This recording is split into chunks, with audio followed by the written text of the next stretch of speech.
Video देखने के बाद वीडियो के डिस्क्रिप्शन बॉक्स में वीडियो के घटक से संबंधित प्रश्न पूछे गए हैं। इन प्रश्नों को अपनी कॉपी में लिखकर हल करें। वीडियो के डिस्क्रिप्शन बॉक्स में एक गूगल फॉर्म की लिंक भी दी गई है। लिंक खोलकर इस फॉर्म को जरूर भरें।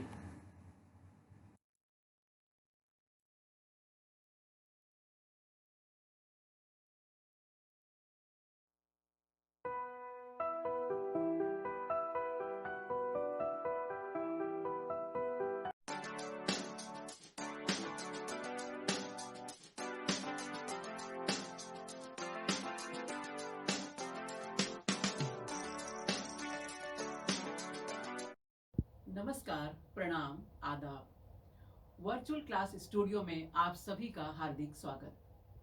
कोविड-19 के प्रादुर्भाव की वजह से आज सभी विद्यार्थियों के लिए शाला में प्रत्यक्ष शिक्षा लेना मुश्किल हो रहा है। इस मुश्किल घड़ी में बृहन मुंबई महानगर पालिका ने एक सराहनीय कदम उठाया है और YouTube चैनल की शुरुआत की है। अपने इस YouTube चैनल के अंतर्गत हम शिक्षक आपके समक्ष अपने अपने विषय से संबंधित वीडियो लेकर आते रहेंगे। तो आज मैं श्रीमती पूर्णिमा पांडे वर्चुअल क्लास से उपस्थित हूँ अपना एक विषय और अपना एक घटक लेकर। तो चलें अपने विषय की ओर। पूर्व माध्यमिक शिष्यवृत्ति परीक्षा वर्ग में आप सभी का हार्दिक स्वागत।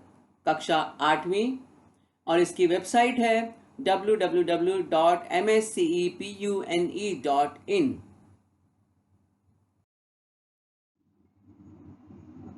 पूर्व माध्यमिक शिष्यवृत्ति परीक्षा कक्षा 8वीं, विषय है प्रथम भाषा।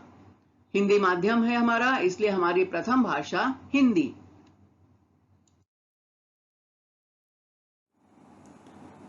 शिष्यवृत्ति परीक्षा हमारे दिमाग को एक दिशा देती है, सोचने के लिए गति प्रदान करती है यह परीक्षा। और जब हम सोचने की दिशा में काम करते हैं, सतत प्रयास करते हैं, तो हमारे दिमाग की बत्ती जल जाती है, हमें अपने प्रश्नों का उत्तर मिलने लगता है। इसलिए बच्चों, हमेशा सोचो ये काम क्यों हो रहा है। 3 मुद्दों को याद रखो। 3 मुद्दे कौन से? What, Y and how. क्या, क्यों और कैसे। जब इन 3 शब्दों का आप समाधान प्राप्त करने की कोशिश करोगे, कोई चीज क्या है, ये क्यों हो रहा है और कैसे हो रहा है, जब इन 3 उत्तरों पर आपका ध्यान केंद्रित हो जाएगा, तो आपके जीवन की हर समस्या का समाधान आपको मिल जाएगा। केवल आपके 8वीं कक्षा की समस्या नहीं, 8वीं कक्षा की पढ़ाई नहीं, बल्कि व्यावहारिक जीवन में भी आप कई समस्याओं के समाधान, आने वाले जीवन में आने वाले बहुत सारे प्रश्नों के उत्तर सहजता से ढूंढ सकोगे। पेपर क्रमांक 1, प्रथम भाषा हिंदी। इस प्रश्न पत्र में हमें मिलते हैं 25 प्रश्न। प्रत्येक प्रश्न 2 अंकों का, यानी 50 अंकों का यह पेपर।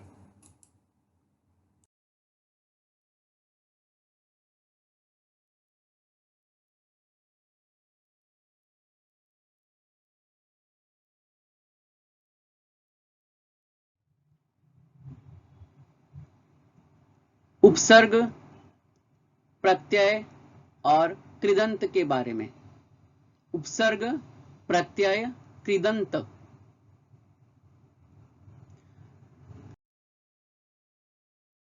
आज के हमारे इस वीडियो में हम उपसर्ग यानी प्रीफिक्स, इस पर चर्चा करेंगे।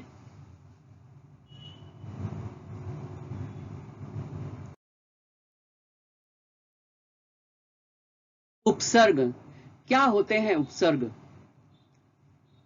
उपसर्ग भाषा के वे सार्थक लघुखंड हैं जो शब्द के आरंभ में लगकर नए शब्द का निर्माण करते हैं और उनके अर्थ में कुछ विशेषता लाते हैं।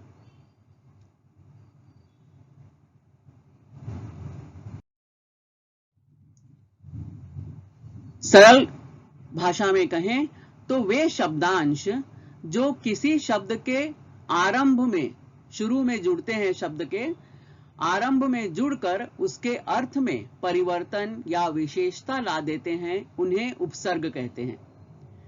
शब्दांश यानी शब्दों के अंश, ऐसे शब्दांश जो किसी भी शब्द के शुरू में लगते हैं, पहले शब्द शुरू होने के पहले ही वो जुड़ते हैं, और जब वो जुड़कर उनसे नया शब्द बनाते हैं तो उस मूल शब्द के अर्थ में परिवर्तन आ जाता है या कुछ विशेषता आ जाती है।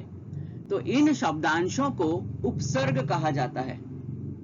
देखा जाए तो स्वतंत्र रूप से इन उपसर्ग यानी इन शब्दांशों का कोई अर्थ नहीं होता, लेकिन किसी अन्य शब्द के साथ जुड़कर ये अर्थ में विशेष परिवर्तन ला देते हैं।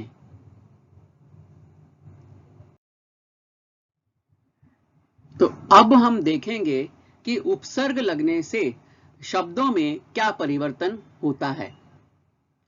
सबसे पहले हम देखते हैं कि शब्दों के अर्थ में एक नई विशेषता आ जाती है। जैसे मूल शब्द है भ्रमण, भ्रमण मतलब घूमना, उसमें उपसर्ग लगा परिभ्रमण, तेजी से घूमना। तो इसमें एक नई विशेषता आ गई कि घूम तो रहा है लेकिन कैसे, तेजी से घूम रहा है। दूसरा है कि शब्दों के अर्थ में प्रतिकूलता आ जाती है, यानी कई बार जो शब्द है मूल शब्द का अर्थ है उससे विरोधी अर्थ प्रकट करता है। जैसे अशांति, मूल शब्द है शांति, शांति हम सब जानते हैं, जब उसमें अशब्द जुड़ गया, उपसर्ग शब्द नहीं शब्दांश है ये, उपसर्ग जुड़ गया तो क्या बन गया, अशांति। अशांति मतलब जहां शांति नहीं है। तो ये उपसर्ग लगने से इसके अर्थ में विरोधाभास आ गया, प्रतिकूलता आ गई। और कई बार शब्दों के अर्थ में कोई विशेष अंतर नहीं आता। जैसे प्रयत्न, मूल शब्द है यत्न, उसमें उपसर्ग जुड़ा प्रयत्न, यत्न मतलब होता है प्रयास करना, प्रयत्न सार्थक प्रयास करना।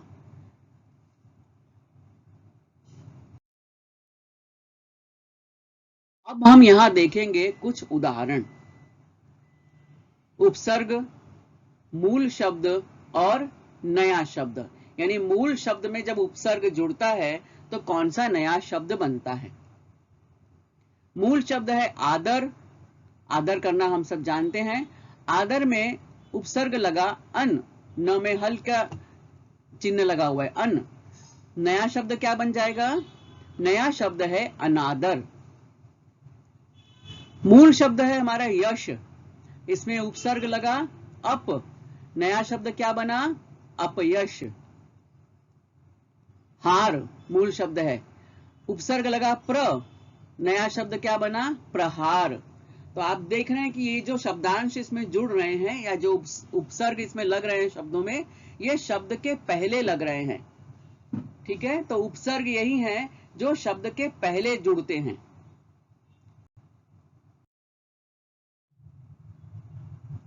कुछ और उदाहरण हम यहां देख रहे हैं। ये उपसर्ग है सम, मूल शब्द है कोण, जब ये उपसर्ग इसमें जुड़ गया तो नया शब्द बना समकोण। अति उपसर्ग है, मूल शब्द है प्रिय, नया शब्द बन गया अति प्रिय। अति वृष्टि, वृष्टि और उसमें ये उपसर्ग जुड़ गया अति, तो शब्द बन गया अतिवृष्टि। सु और मूल शब्द है योग, नया शब्द बन गया सुयोग।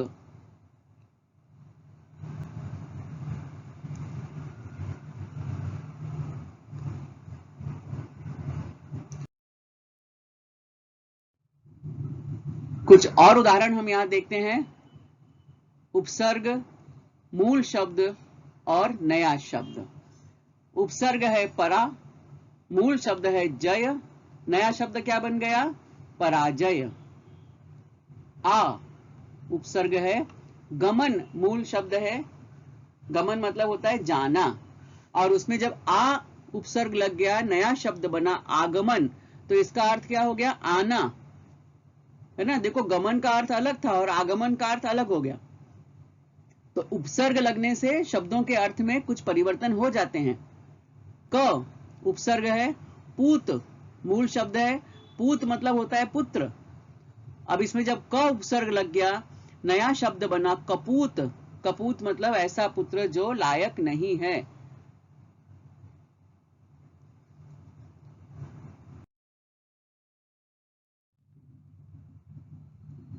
हिंदी भाषा में 3 प्रकार के उपसर्ग प्रचलित हैं।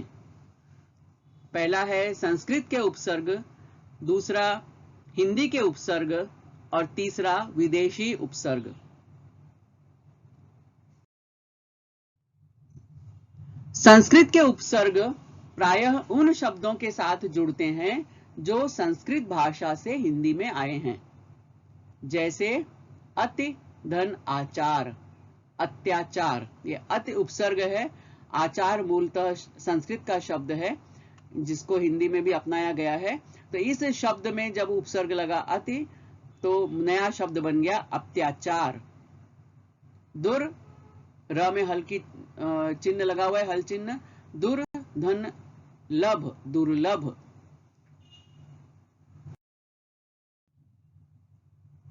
कुछ और उदाहरण देखते हैं। हिंदी के उपसर्गों का प्रयोग प्रायः हिंदी शब्दों के साथ किया जाता है, जैसे अध, धन, जल, अधजल। अधजल गगरी छलकत जाए, है ना, अधजल।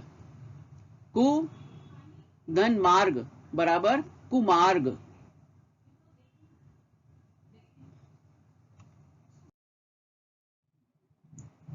विदेशी उपसर्ग, इन्हें आगत उपसर्ग भी कहा जाता है। विदेशी उपसर्गों में अरबी, फारसी और अंग्रेजी के उपसर्गों का प्रयोग विदेशी भाषा के शब्दों के साथ किया जाता है। ये याद रखो कि यदि अरबी फारसी भाषा के उपसर्ग हैं तो उनका प्रयोग अरबी फारसी से आए हुए जो शब्द हैं हमारी हिंदी भाषा में उनके साथ होगा। अंग्रेजी भाषा के उपसर्ग हैं तो उनका उपयोग अंग्रेजी भाषा के जो शब्द हिंदी में स्वीकार कर लिए गए हैं उनमें उसका उपयोग होगा। अब हम कुछ उदाहरण देखते हैं, जैसे सरहद। हमने बहुत बार ये शब्द सुना है, सरहद। उस मुल्क की सरहद को कोई छू नहीं सकता जिस मुल्क के सरहद की निगहबान है आंखें। तो सरहद, सरहद में जो ये शब्द है ये हद मूल शब्द है। अब हद में सर उपसर्ग लगा है। सर का मतलब होता है श्रेष्ठ, और सरहद, हद मतलब सीमा, सरहद जो हमारी सबसे श्रेष्ठ सीमा है। तो सरहद का अर्थ हो गया हमारे देश, हमारी सीमा। अपनी हद में रहो, हम लोग बोलते हैं ना हद, और उसमें उपसर्ग लग गया सर, सरहद मतलब सीमा। अगला शब्द हम देख रहे हैं, हम, धन, सफर बराबर हम सफर। हमने बहुत सारे गीतों में, कविताओं में, गजलों में ये शब्द सुना है, हम सफर। हम का अर्थ होता है समान या बराबर। सफर मतलब हम सब जानते हैं यात्रा करना, सफर करना। तो जो हमारे साथ यात्रा करे, जो हमारे साथ सफर करे, वो हम सफर। गैर कानूनी, गैर जो है ये उपसर्ग है, मूल शब्द है कानूनी, तो नया शब्द बन गया गैर कानूनी। गैर कानूनी काम नहीं करना चाहिए। बेदर्द, बे जो है उपसर्ग है, दर्द मूल शब्द है। दर्द में बे उपसर्ग जुड़ गया, उसका नया शब्द बन गया बेदर्द। बे मतलब होता है बिना, बेशरम, बिना शर्म का। बेदर्द, बिना दर्द का। बेअदब, बिना अदब का, है ना। तो इस तरह से बहुत सारे ये विदेशी भाषाओं के शब्द है, अरबी फारसी भाषा से आए हुए शब्द है। इनमें जो उपसर्ग लग रहे हैं ये उपसर्ग भी उन्हीं भाषाओं के हैं। बेबाक, है ना। बहुत सारे शब्द इस तरह से आप लोग पढ़ते हैं, आपने सुने होंगे।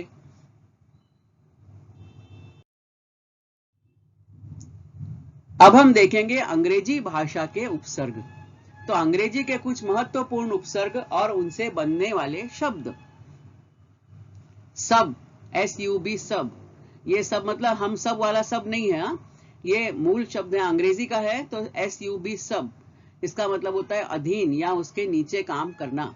सब मतलब नीचे। अब इससे शब्द कौन कौन से बन रहे हैं? सब इंस्पेक्टर, सब कमेटी, है ना, हम लोग ने बहुत बार ये सारे शब्द सुना है। सब इंस्पेक्टर आ गए हैं, यानी इंस्पेक्टर और उसके नीचे काम करने वाला सब इंस्पेक्टर। तो सब जो है ये इंस्पेक्टर भी इंग्लिश भाषा का शब्द है, अंग्रेजी भाषा का शब्द है, और उसमें ये जो सब उपसर्ग लगा है ये भी अंग्रेजी भाषा का ही उपसर्ग है। इसी तरह से कमेटी, कमेटी भी अंग्रेजी भाषा का शब्द है, उसमें लगने वाला उपसर्ग सब, SUB सब, ये भी अंग्रेजी भाषा का उपसर्ग ही है। डिप्टी, DEPUTY, डिप्टी, डिप्टी का अर्थ होता है सहायक। डिप्टी कलेक्टर, डिप्टी मिनिस्टर, इस तरह से बहुत सारे शब्द हम लोग सुनते आए हैं। डिप्टी हेडमास्टर, पहले हमारे शालाओं में एक पद हुआ करता था डिप्टी हेडमास्टर, मतलब ये सहायक। डिप्टी कलेक्टर, कलेक्टर का सहायक, तो वो दूसरी एक पोस्ट हो गई डिप्टी कलेक्टर। डिप्टी मिनिस्टर, इस तरह से ये अंग्रेजी भाषाओं के शब्द में ये डिप्टी, यह उपसर्ग लगता है, यह उपसर्ग भी अंग्रेजी भाषा का ही है।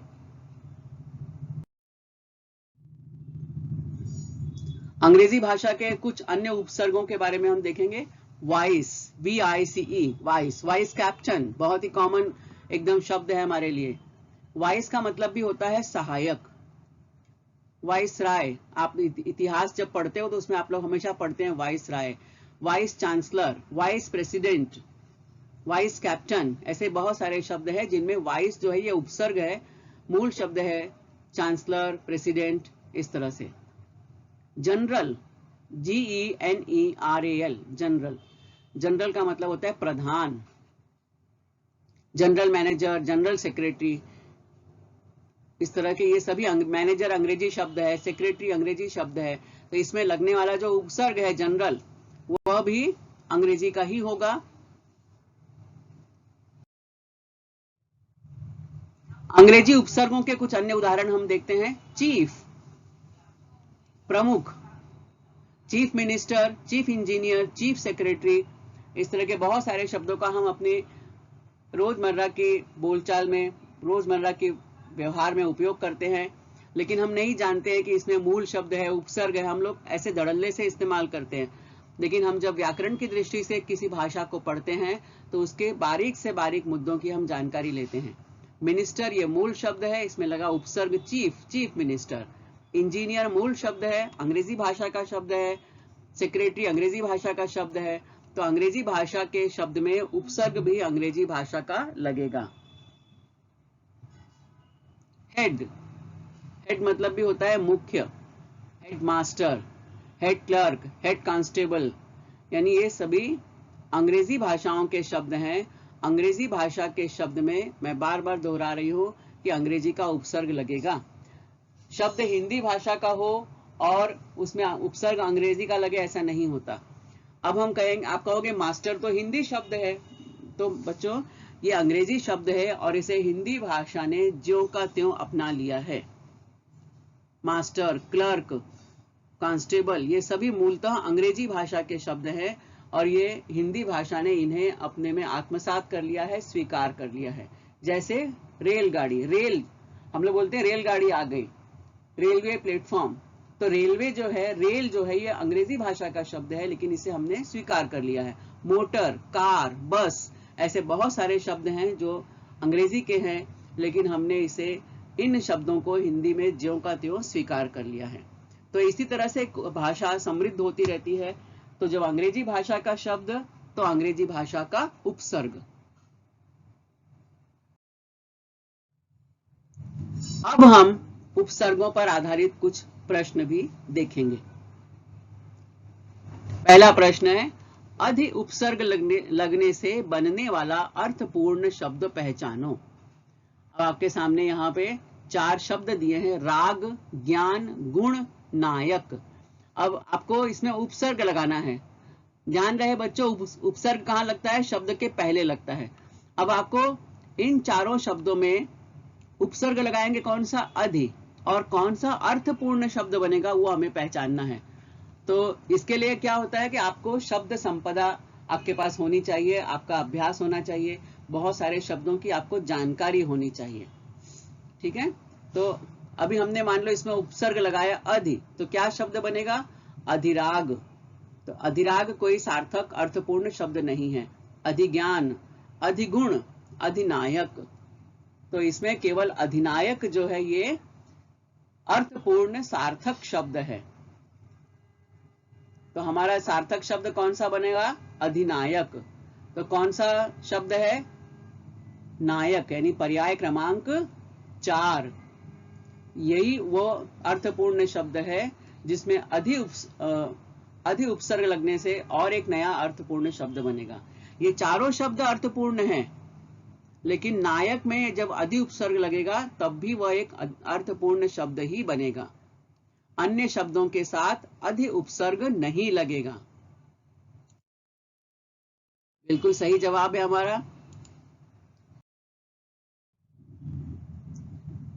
प्र उपसर्ग लगने से बनने वाला अर्थपूर्ण शब्द पहचानो। हमारे सामने 4 शब्द दिए गए हैं, हार, नथ, छोटा, छल्ला। ये चारों शब्द अर्थपूर्ण हैं। हमारा प्रश्न क्या है कि जब इनमें से किसी भी शब्द में आप प्र उपसर्ग लगाओ, तो प्र उपसर्ग लगाने के बाद जो शब्द बनेगा वह भी अर्थपूर्ण है या नहीं। जब वो शब्द अर्थपूर्ण होगा तो वही हमारा सही उत्तर होगा। तो हम लोग हर एक में ट्राई करके देखते हैं। हर एक शब्द में प्र उपसर्ग लगाते हैं तो क्या बनेगा शब्द? यहाँ पे हमने लगाया तो प्रहार। उपसर्ग हम जानते हैं कि पहले लगता है, शब्द के शुरुआत में लगता है, तो हार के पहले लगेगा प्रहार। नथ के पहले लगेगा प्रनथ। छोटा के पहले लगेगा छोटा। छल्ला के पहले लगेगा छल्ला। तो छल्ला, छोटा, प्रनथ, ये सब अर्थ जो है ये शब्द निरर्थक हैं। इनमें ये कोई अर्थपूर्ण शब्द नहीं है। प्रहार जो है ये सार्थक शब्द है, अर्थपूर्ण शब्द है। तो इसलिए जब हम इसका उत्तर लिखेंगे तो कौन सा अर्थपूर्ण शब्द है? हार, पर्याय क्रमांक 1। बिल्कुल सही जवाब। अगला प्रश्न है प्रश्न क्रमांक 3। कु उपसर्ग लगाने से बनने वाला अर्थपूर्ण शब्द पहचानो। हमारे सामने 4 पर्याय दिए हैं, राग, कर्म, नियम, धन। तो हम जब इसमें कु उपसर्ग जोड़ते हैं, कुराग कोई भी सार्थक अर्थपूर्ण शब्द नहीं बनता। यानी राग अपने आप में तो अर्थपूर्ण है, लेकिन कु उपसर्ग लगाने के बाद यह अर्थपूर्ण नहीं रहेगा। कर्म, कुकर्म, नियम, कुनियम, धन, कुधन। तो इसमें केवल कुकर्म यही शब्द जो है अर्थपूर्ण शब्द होता है। यानी कर्म ही ऐसा शब्द है जिसमें कु उपसर्ग लगने से एक सार्थक अर्थपूर्ण शब्द बनता है। तो हमारा पर्याय क्रमांक कौन सा है? पर्याय क्रमांक 2। और हमारा शब्द कौन सा बना नया? कुकर्म, यानी बुरे कर्म। अगला प्रश्न है प्रश्न क्रमांक 4। अबोध शब्द में उपसर्ग पहचानो। 4 उपसर्ग हमारे सामने दिए गए हैं, ध, बो, अ, प्र। अब अबोध शब्द में हमारा उपसर्ग कहाँ पे होता है? पहले ध्यान दो, उपसर्ग होता है शब्द के शुरुआत में। तो शब्द के शुरुआत में कौन सा उपसर्ग दिया है? अ यानी पर्याय क्रमांक 3।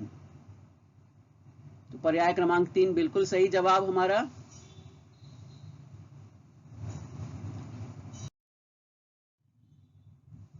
अगला प्रश्न है प्रश्न क्रमांक 5। अपमान शब्द में उपसर्ग पहचानो। यहां पर भी हमारे सामने 4 उपसर्ग दिए हुए हैं, मान, अ, अप, अन। सबसे पहले हमें यह तो याद रखना है कि उपसर्ग जो है शब्द की शुरुआत में जुड़ता है। तो इसमें मूल शब्द क्या होगा? मान। और इसमें उपसर्ग क्या जुड़ा है हमारे? इसमें अप उपसर्ग है। मान शब्द में अप उपसर्ग जुड़ा तो शब्द बना अपमान। अभी हमने इसके पहले देखा था यश में जुड़ा था अपयश। तो इसी तरह से यहाँ अपमान यानी पर्याय क्रमांक 3, तो हमारा उत्तर कौन सा होगा? 3। यस, ये भी हमारा जवाब बिल्कुल सही है।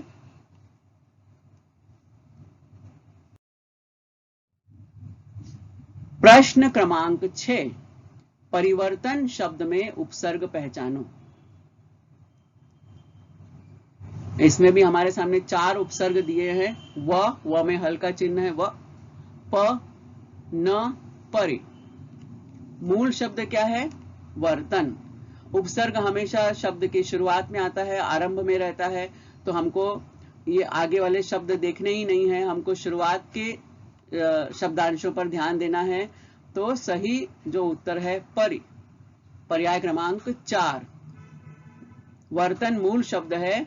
वर्तन का अर्थ होता है आचरण, व्यवहार, और उसमें जब परि उपसर्ग लगता है तो नया शब्द बन जाता है परिवर्तन यानी बदलाव। देखो, शब्द के अर्थ में ही एकदम क्रांतिकारी बदलाव हो गया।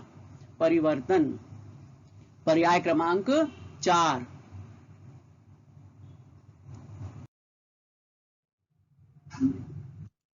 प्रश्न क्रमांक 8, उसने बिना डरे हुए शत्रु का सामना किया।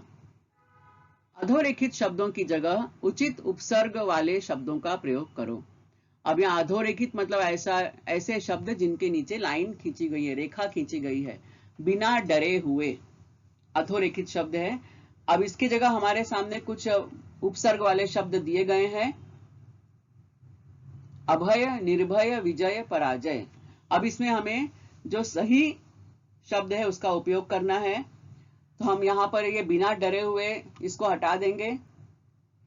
उसने अभय, बिना डरे हुए मतलब वो किसी से डरी नहीं और उसने शत्रु का सामना किया। तो बिना डरे हुए इसको हटाकर उसने निर्भय होकर शत्रु का सामना किया। क्योंकि हम यदि सभी शब्दों का इस्तेमाल करके हम वाक्य बनाते हैं, उसने अभय होकर शत्रु का सामना किया, ये वाक्य सही नहीं बनता। उसने विजय होकर शत्रु का सामना किया, नहीं। पराजय होकर शत्रु का सामना किया, नहीं। निर्भय, उसने निर्भय होकर शत्रु का सामना किया। तो पर्याय क्रमांक 2 ये है हमारा सही जवाब। यह वही स्थान है जिसे कुछ समय पहले तक न पहुंचने योग्य माना जाता था। अधोरेखित शब्दों की जगह उचित उपसर्ग वाले शब्दों का प्रयोग करो। यहां पर भी हमारे सामने 4 पर्याय दिए गए हैं। दुर्गम, सुगम, निगम, विहंगम। और कौन से अधोरेखित शब्द हमें हटाने हैं? न पहुंचने योग्य। इनकी जगह हमें इन चारों में से एक सही शब्द का प्रयोग करना है जिसमें उपसर्ग भी लगा हो। तो इसमें हम किस दुर्गम, दुर्गम मतलब जो बहुत ही कठिन है, सुगम बहुत सरल, निगम एक संस्था या निकाय को कहा जाता है, विहंगम आकाश में रहने वाला या आकाश से संबंधित विहंगम। तो यहां पर क्या होगा? जो सही हमारा उत्तर होगा, यही वह स्थान है जिसे कुछ समय पहले तक दुर्गम माना जाता था। तो पहला पर्याय क्रमांक 1 दुर्गम, और ये बिल्कुल सही जवाब। तो आज हमने उपसर्ग के बारे में बहुत सारी बातें जानी और उनसे संबंधित कुछ प्रश्नों को हल किया। उपसर्ग संबंधित अन्य प्रश्नों को हल करने के लिए अगला वीडियो जरूर देखें। धन्यवाद। आहा, कितना सुंदर दृश्य। और हमारे एक साथी भी आ गए हैं। टन टन टन टन घंटी बजा के क्या कह रहे हैं? ये कह रहे हैं आप सभी का बहुत बहुत धन्यवाद।